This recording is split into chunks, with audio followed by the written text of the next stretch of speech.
In the town of Sabine County, Texas, Halloween 2020 started out like every other Halloween night.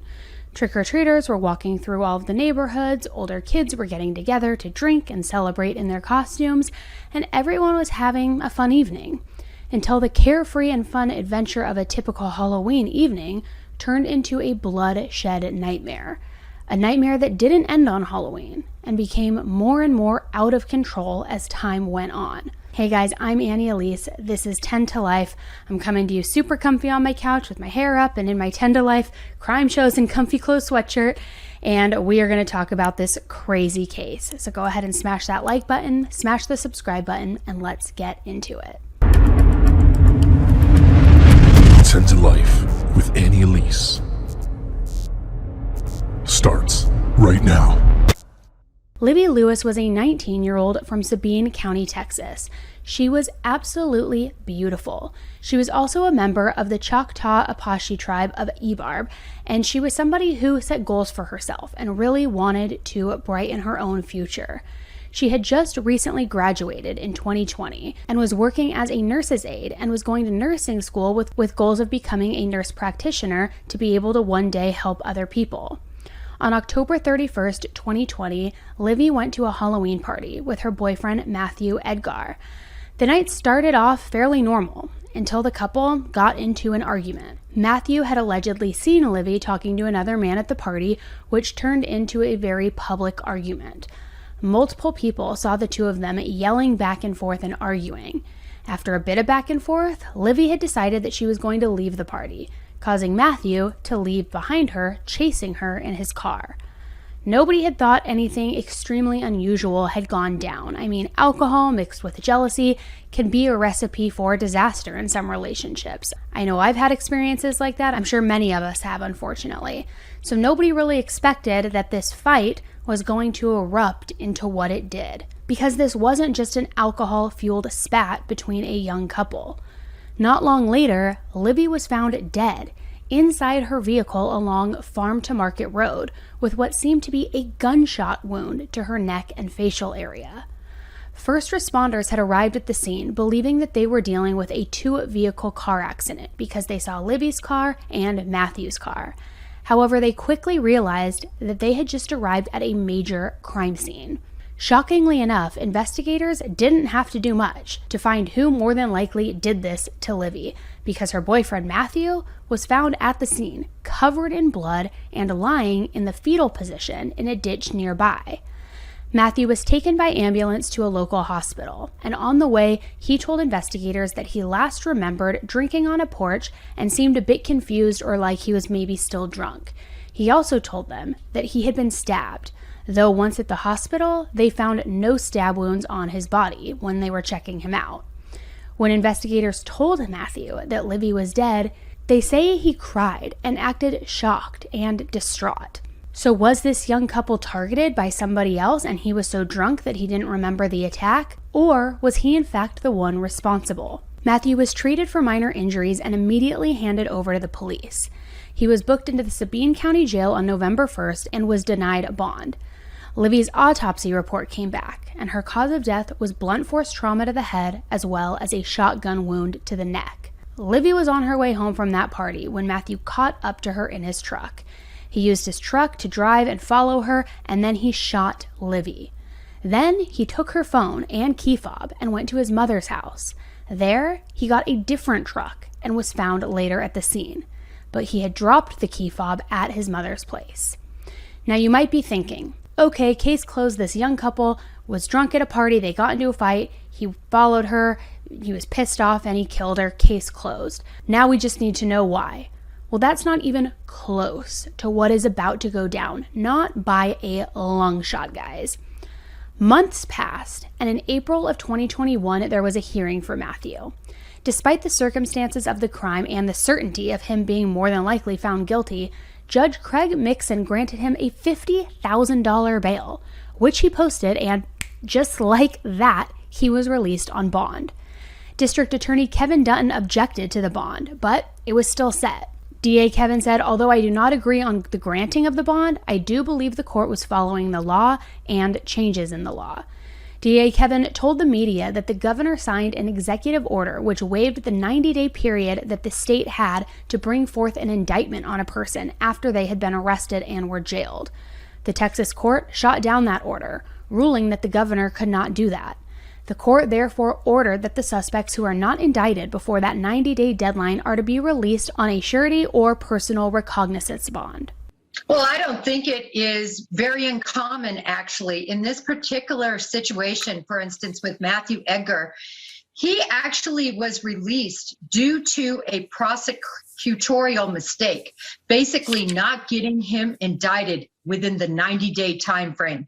That caused a series of judicial decisions to have him released. Many people in the community were understandably infuriated. Protesters gathered outside of the Sabine County Courthouse to voice their frustrations and encourage people to sign their petition. However, this didn't change a single thing. As frustrating as it was, they couldn't change the law and the judge's orders. The scariest part for everyone was that he wasn't even given any restrictions or curfews. He was essentially allowed to do whatever he wanted, wherever he wanted, which very clearly seems insane for someone that could soon be found guilty of murder. As we all know, nobody is guilty until proven guilty, but the thought of someone being essentially free when there's even the slightest possibility that they have committed such a heinous murder is absolutely bone-chilling and just feels incredibly wrong to me. So he was out on bond, gallivanting around, and his trial was set for almost a year later, for January 2022. And he, of course, pled not guilty. 1 month before the trial was set to begin, on December 15th, 2021, the Sabine County Sheriff's Office responded to a call at 2 p.m. that reported a woman had attacked a man and then broke the windshield of his car at a gas pump. This woman was Libby Lewis's mother, Darcy Bass. Darcy had allegedly ran into Matthew at a convenience store when the situation escalated. Darcy took to Facebook to later write that she would be turning herself in after learning that Matthew was pressing charges against her. She wrote in the post that she threw things at him, assaulted him, and damaged his vehicle.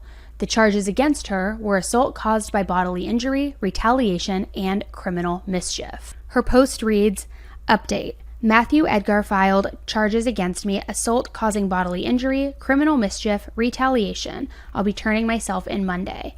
Below it says what had happened the day before as the recap, saying, "Today I walked into the store closest to my house and I was talking to clerks when Matthew Edgar walked in and I lost it. I started going toward him, throwing things and screaming, 'You killed my daughter.' I assaulted him and damaged his vehicle while he was running from me like the little bitch he is. I wish I could have done more. It's too much to see him in public. Well, if he didn't know before, he knows now how I'm coming. I apologize to the clerks and other onlookers, but what do they expect me to do? Figured his mama would call the law, but anyways, he drives around a 95 to 99 maroon model Toyota Tacoma, and he was traveling around 2 o'clock. Now, I just have to say, Libby's mom is a badass bitch. The fact that she's saying and calling him out, saying he ran away from me like the little bitch he is, I just gotta say, I love that. Not saying that I condone violence or assault, but I love that. So, let's keep going. Sydney Ebarb, the niece of Darcy Bass, told the media that she had turned herself in around 4 p.m. that Monday. Sydney told the media, "I don't feel like a grieving mother should have to be turning herself in. She shouldn't even have to be grieving. It was not natural causes that she's not here with us, and I just feel like they need to understand that if you were in her shoes, you would have done the same what you would have done." Protesters gathered outside of the police station that same day to show their support for Darcy and Livy's entire family. On December 21st, 2021, a few days after this altercation took place, there was a post made by a woman named Ashley Short, who was allegedly with Darcy when she turned herself in. Now keep in mind, everything I'm about to say is alleged and according to a Facebook post that was again shared by Darcy and kept on her public page. Darcy had supposedly been told that if she turned herself in, she would be processed and released. But when she arrived, the intake officer told her that she had come in too late and that she was going to have to spend the night. Ashley Short writes in this post, "Someone walked past me and opened the door to the lobby, at which point I turned around and hear the intake officer yell at her to shut the door. I hear Darcy tell him she will come back in the morning to be processed at the right time. I see Darcy take a step toward the exit with her sister Tanya beside her when Officer McDonough reached both hands from behind her, grabbed her by the shoulders, snatching and slamming her back against the wall by the intake door, and yelled, 'Oh no you don't.' I saw Tanya reach out and say, "Hey you, hey, you don't have to grab her like that." Then I see the officer grab Tanya, who has medical issues, by the arm with both hands and shove her to the floor of the sheriff's office lobby floor. He then grabs Darcy and shoved her through the intake door, where I believe she fell too, just before slamming the intake door closed behind them, leaving Tanya on the floor unassisted with what is now known as a dislocated kneecap.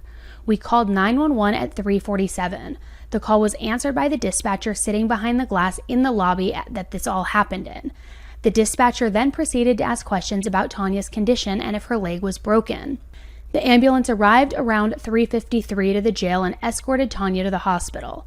The mother of a murder victim spent the night in jail for assaulting her daughter's killer after the justice system in Sabine County failed her. She should have never been put in the position to see him in her neighborhood gas station, and she most certainly should have been treated with more respect than she was shown. Officer McDonough had absolutely no right to grab her the way he did. He had no right to shove Tanya the way he did, causing injury. He had no right and used exaggerated use of force for no reason when things could have been resolved in another manner. I do not feel safe having someone like that on payroll at the sheriff's office. Included in this post was a video taken from the outside of the station when it all happened, as well as a photo of the stretcher brought in for Tanya. I got you one. Oh God, it's hard. Master required.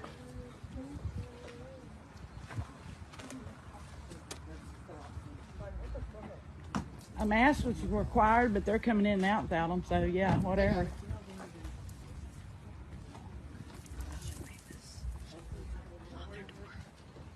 Where's the paper? What's going on? Open the door. What is that? Archie! Look at my mama! What'd they do? Hey! What the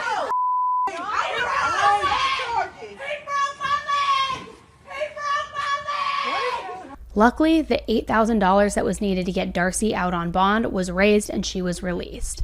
As if this case wasn't messy enough, guys, it was about to take an entirely new turn, making it so messy and crazy.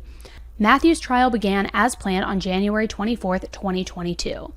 It's during the first day of the trial that we get a better understanding of the timeline, the people involved, and the situation that happened on Halloween night. The couple, Livy and Matthew, had decided to go to a Halloween party, as we mentioned earlier. The party was held at Bobby Ozzen's home. Also in attendance was Matthew's ex-wife, Montana Bockel. He and Montana had gotten married in 2019 and had divorced in 2020. They had 2 children together. Montana told authorities that the reason for the divorce was because of his relationship with Livy. But despite that, Livy and Montana had actually become friends. Montana even said that she thought that Livy was good with the kids. Caitlin Frick testified that she and her husband Tyler were also in attendance at this party. She claimed that they were all drinking and playing card games. She said on the stand that at some point Matthew had left and returned. She then said he flew in the driveway. He and Liv were screaming at each other, although she did not recall what they were saying. Bobby Ozzen, the homeowner, was next on the stand. He claimed that he had his fill around 1 a.m. and decided to go to his room. He claimed that Liv came into his room to talk and wanted him to come out, hang out some more, and drink some more beer with them. He said Montana then came into the room and the 3 of them were talking about going riding.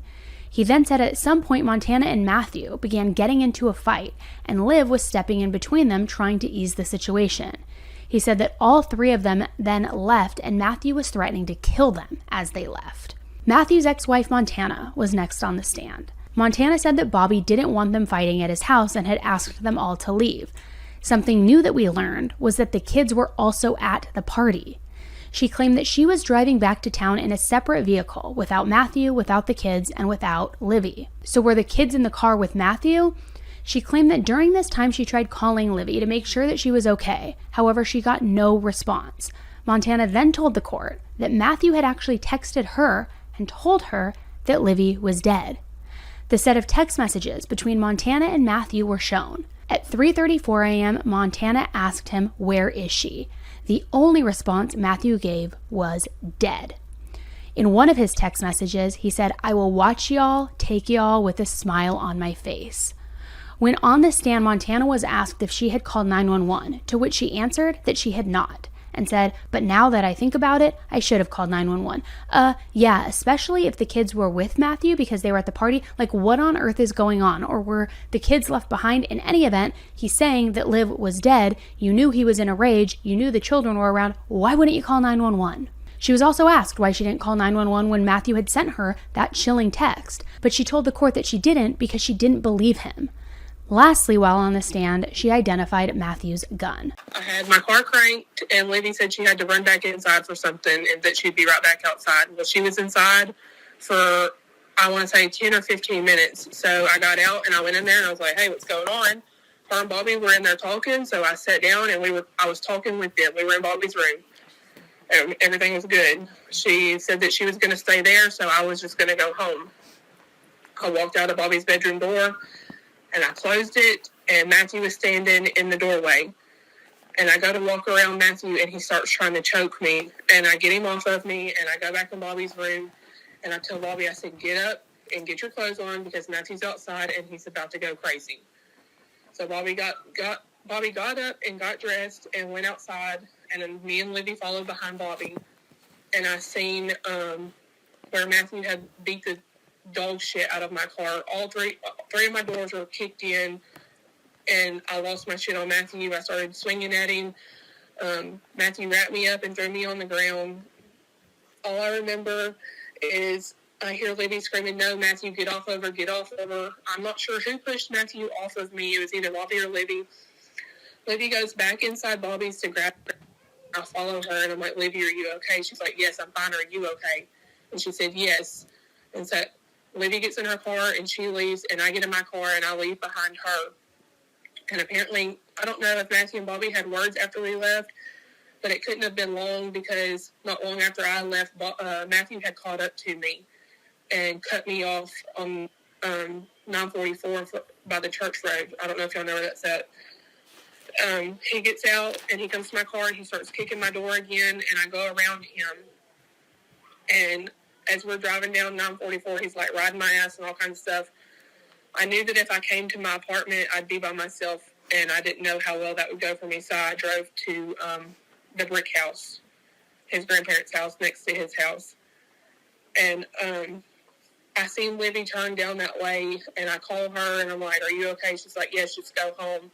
But I knew if I went home, I didn't know what would happen to me, so I went where I knew people would be at in case something did happen. He was still following me there, and I pull up underneath the carport, and I go to get out. He's kicking my door, and he's choking me again, and I get him off of me. I go inside. I have Libby's location, like where I can track her, and I tracked her, and she was past the brick house, like going toward Lowe's Creek. I don't know how far down there she was. And then I never heard from her again after that. Hey, this is Why was you wait? So you were tracking her. So when did you look to see where she was at? Not long after I had been inside. And whose house did you go into? His grandparents' house, where his mom lives at. Why you were staying there? No, I went there because I knew that somebody. What time would was be there, this? like to What help time was me in it? case if he tried to do something. What time was this? What time was this? I want to say we left Bobby's around 2:30 maybe. Okay, so you were safe at 2:30. Yes, I was inside. And where do you normally live? Where do you live? I'm sorry, what? Where do you live? I live in the apartments in Hemphill. So you would have went there. Yes. But instead of going there, you went to his family's house. Yes. And so after that, he didn't mess with you because you were safe because you was at his family's house. Yes, he went And home Livy, and put the boys to bed. where was it? Livy passed by and was going towards Lowe's Creek at what time? Around that same time. She was in front of me. Livy was in front of you. Yes. And you didn't know where Livy was going to go that way? Where was she going? I'm sorry. Cooper, go in there. I'm on the phone. Okay, hold on. I'm coming. Go in there. Where was Livy going? Do what? Where was Livy going? I have no idea. So do y'all know anywhere that she would be going out there towards Lowe's Creek? I don't. But at that time, I mean, after all that she's going to go. So Livy was in front of you. She's going all the way. She don't know if you're going to the apartment. Are y'all talking on the phone? No. We did, and I asked her if she was okay. She said yes, and she told me to go home. And then, but y'all were right behind each other. Y'all were right behind each other when y'all talked. Go near. So you didn't see Matthew nor Livy no more after that. After 2:30. No, I did not. Jail calls were also played in court on this day, one call being between Matthew and his mother, Cindy.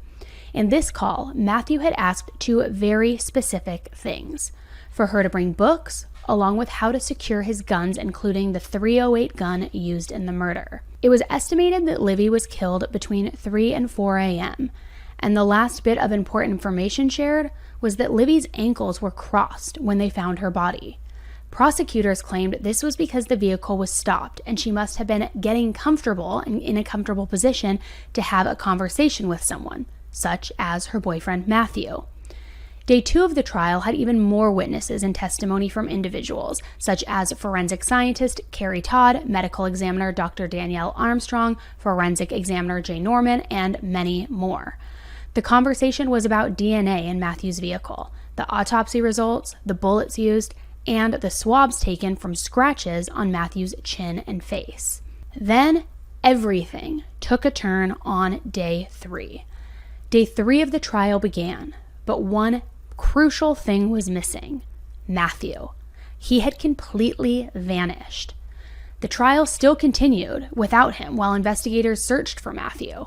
Matthew's defense attorney, Roy Hughes, asked the jurors in court to only give his client 50 years in prison because the jury had an option of anywhere between 5 and 99 years, but it had to be agreed upon unanimously.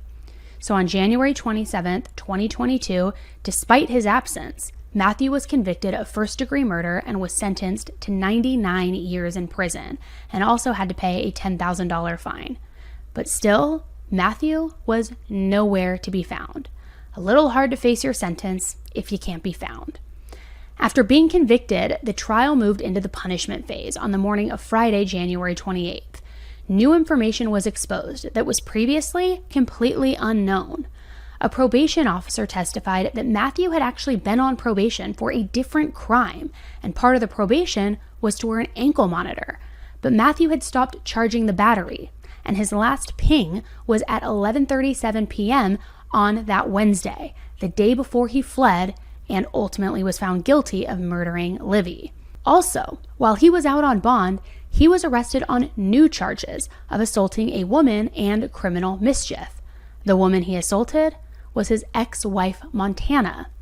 Matthew was accused of choking her neck, kicking her, and damaging the doors of her vehicle. Next to take the stand was Sabine County Sheriff's Department investigator. He testified about a 2014 vehicle pursuit of Matthew that resulted in a crash involving the car Matthew was driving, as well as a patrol car that resulted in a broken vertebrae in Matthew's back, as well as Officer Pete Davis breaking a leg.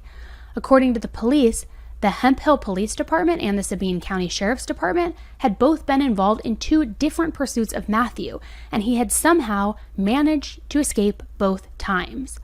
Matthew led police on a third chase that lasted about 10 miles. Matthew's vehicle went through a stop sign and crashed into a wooded area on the side of the road. However, yet he still managed to get out of police hands. He used his cell phone to call a friend to come and pick him up, but the friend notified police of where he was, and then they picked him up instead. Livy's family, friends, and supporters throughout the whole county were absolutely dumbfounded to learn all of this new information. Not only was he allowed out on bail when he could possibly be a murderer, but it was known and very clear to the authorities that this was not at all his first run-in with the police. I would think his criminal record, as well as the possibility of being found guilty of, first-degree murder, would make someone like that who is out on bond an extreme flight risk, and understandably so, since that's exactly what he did. Talk about dropping the ball.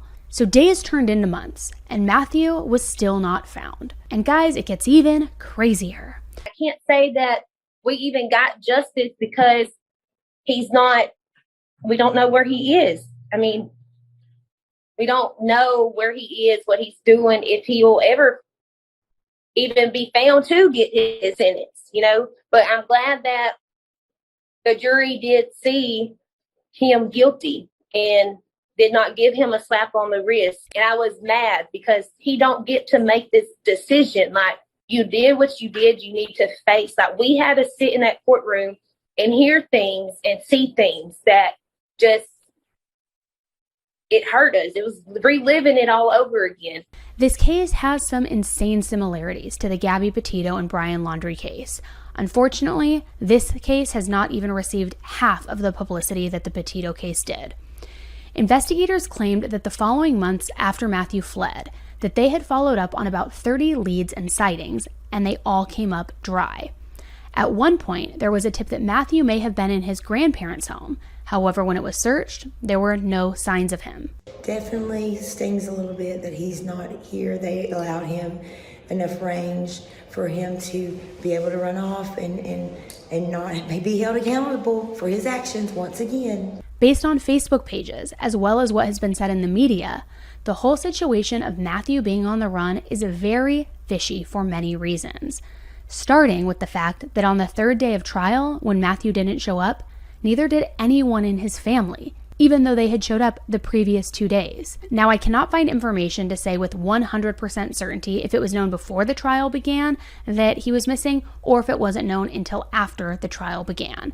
The media makes it seem as if it wasn't known until he simply didn't show up at the scheduled time of the trial. And if that's the case, why wasn't his family there? Shouldn't they have been present and shocked as everybody else was in the courtroom to find out that he had fled?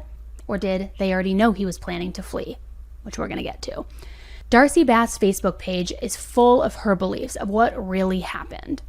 Similarly to the Laundries, Darcy believes that Matthew's family fully knew that he was leaving.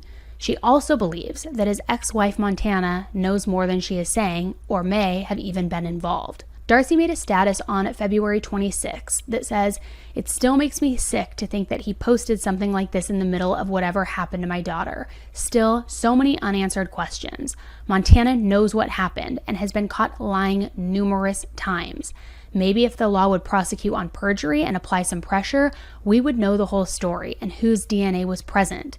Maybe Montana was there too." She posted this along with a series of photos Montana had posted from Halloween night that shows Matthew commented on her post at 3:02 a.m., which is the time frame that Livy was believed to have been killed.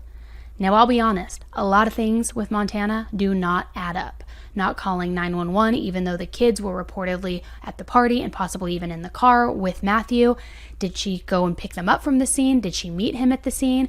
The conflict and charges between Montana and Matthew as all of this was unraveling. There's just so many things that feel disjointed here. We also know that she told investigators that the reason that she and Matthew separated and divorced was because of Livy. Was she jealous? Was she participating in this to get her out of the way so she could put her family back together? Was there more involvement? Because Livy's family seems to think there was.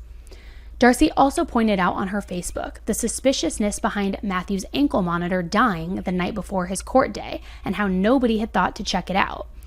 Unfortunately, many people think that ankle monitors are live tracking, but many are just actually a third-party company reporting the locations back after the fact. So nobody would have more than likely noticed that it had even died for a while if he hadn't not shown up to court that day. She also pointed out many times that his family doesn't seem concerned in the search for their son.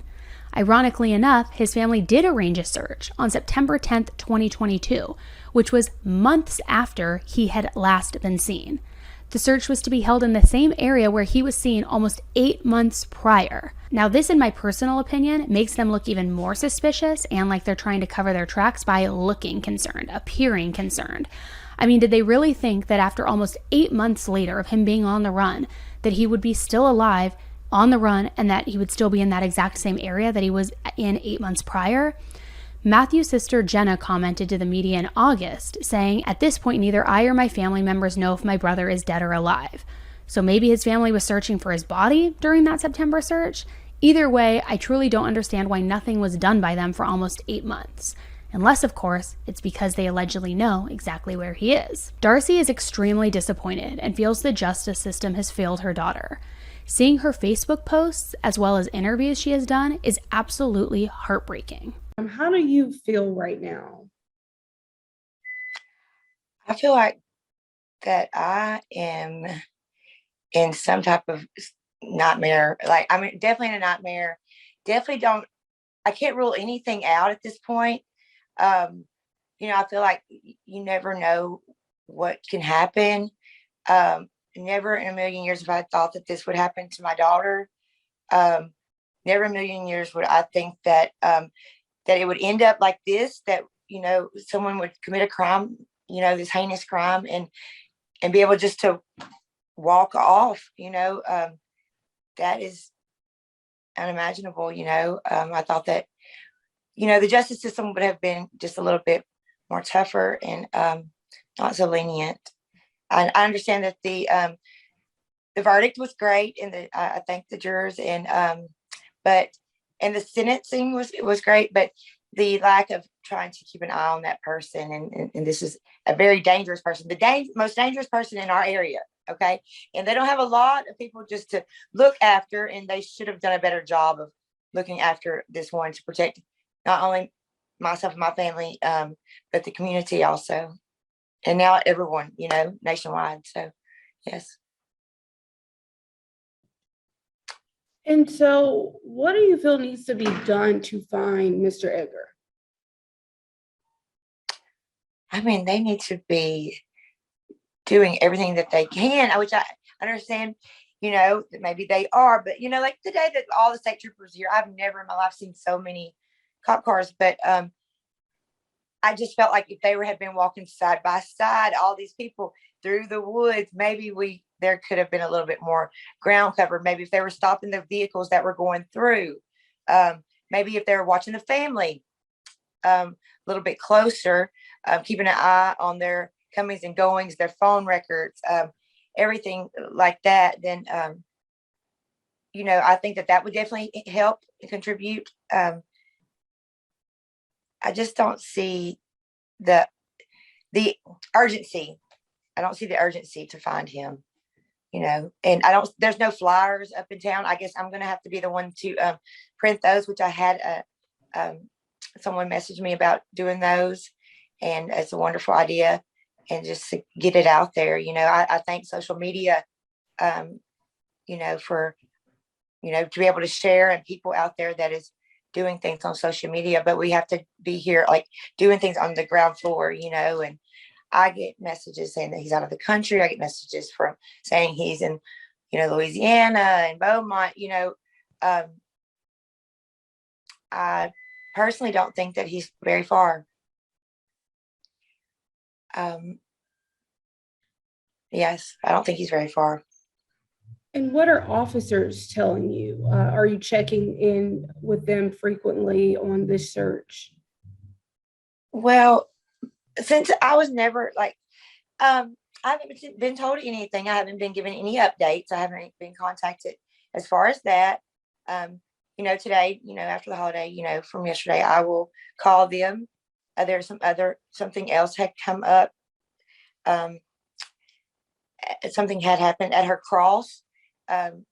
She had a picture on her cross, and yesterday I stopped by there, and her picture was perfectly cut out. It was a 5x7, and it was perfectly cut out with maybe like a razor blade.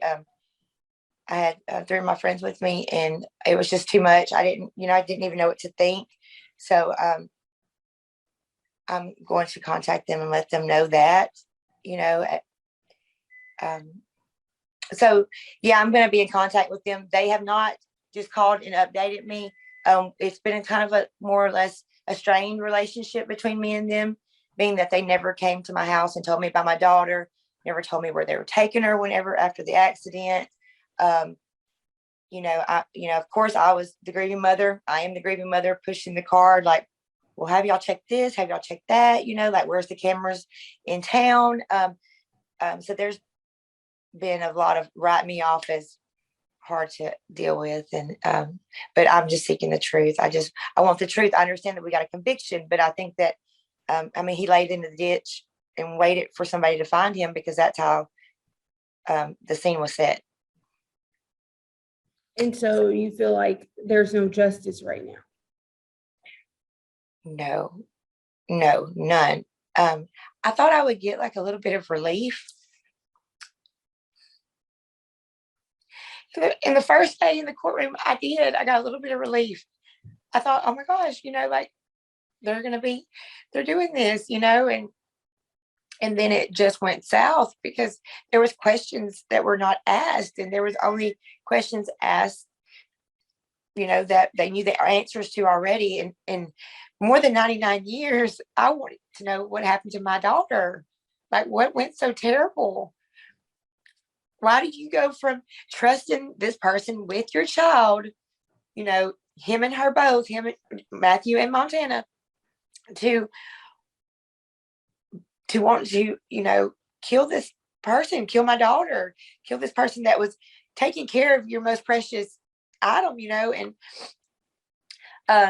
no, there's no justice. There's no justice. I feel like there's other people that helped him.